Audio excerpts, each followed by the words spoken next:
राहुल गांधी ने पूरे देश में संघर्ष किया। किस लिए? सामाजिक न्याय के लिए। और सामाजिक न्याय में शामिल क्या है कि महिलाओं को न्याय मिलना चाहिए, कि महिलाओं को सम्मान मिलना चाहिए। इसलिए आज ज़्यादा लंबा नहीं बोलूंगी, सिर्फ ये कहूंगी कि चुनाव आने वाला है, परिस्थितियों को समझ लीजिए। आपकी अपनी परिस्थितियां जो हैं उनको आप समझती हैं, जो चुनावी परिस्थितियां हैं, जो राजनीतिक परिस्थितियां हैं, उनको भी समझिए। और ये समझिए कि इस चुनाव में नीतीश जी और भाजपा की सरकार को आपको हराना पड़ेगा।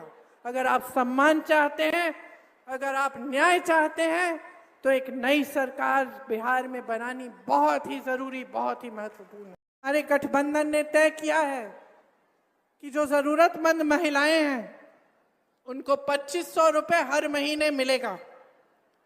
आपके मानदेय की बात हम सब अच्छी तरह से समझ रहे हैं और आपके मानदेय को बढ़ाने के लिए, आपके सम्मान के लिए हम सब काम करेंगे।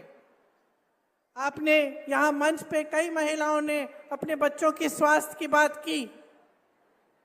हमने तय किया है कि जिस तरह से कांग्रेस की सरकार ने राजस्थान में 25 लाख का स्वास्थ्य बीमा जारी किया था, उस तरह से बिहार में हम उसे लागू करेंगे। इसका मतलब है कि 25 लाख रुपए तक कोई भी स्वास्थ्य सुविधा, चाहे वो सर्जरी हो, दवा हो, कुछ भी हो, वो आपको मुफ्त में मिलेगी। ये आपके समर्थन के लिए है, ये इसलिए है ताकि आपको अपने बच्चों के लिए, अपने स्वास्थ्य के लिए, अपने परिजनों के स्वास्थ्य के लिए संघर्ष नहीं करना पड़े। हमने ये तय किया है कि हम भूमिहीन परिवारों को 3 से 5 डिसमिल जमीन दिलवाएंगे। और सुन लीजिए, इस जमीन का मालिकाना हक महिलाओं को दिया जाएगा ताकि जमीन आपके नाम हो, जमीन आपकी हो। ये आपकी शक्ति है जिसे हम पहचान रहे हैं, ये आपका सम्मान है जिसे हम समझ रहे हैं। तो पहले जो धर्म की बात चलती थी वो नहीं चली, उसके बाद और नई नई बातें निकाली उन्होंने। कभी घुसपैठियों की बात करते हैं, कभी आतंकवाद की बात करते हैं, कभी कोई और बात उठा, कभी जाति की बात करते हैं, कुछ ना कुछ उठा लेते हैं चुनाव के समय। अब जब सब चलना बंद हो गया, क्योंकि काम तो कुछ किया नहीं, बड़े बड़े भाषण दिए, मोदी जी आए, पप्पू जी ने कहा मोतीहारी का चीनी का मिल खुलेगा, मैं चाय पीऊंगा। अरे 11 साल बीत गए, एक कप चाय पी भी नहीं और पिलाने भी नहीं दी किसी को, है कि नहीं?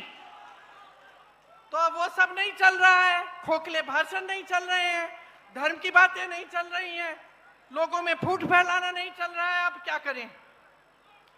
वोट चोरी करते हैं और उसके लिए इतना बड़ा इंतजाम बना रखा है। राहुल भैया जब भी मंच पे चढ़ते हैं वो बताते हैं कि कितना बड़ा इंतजाम किया, SIR, वोट चोरी, सब कुछ, ताकि ये सत्ता में रहे। एक ही मकसद है, हमें किसी न किसी तरह सत्ता में रहना है, बस और कोई मकसद है ही नहीं।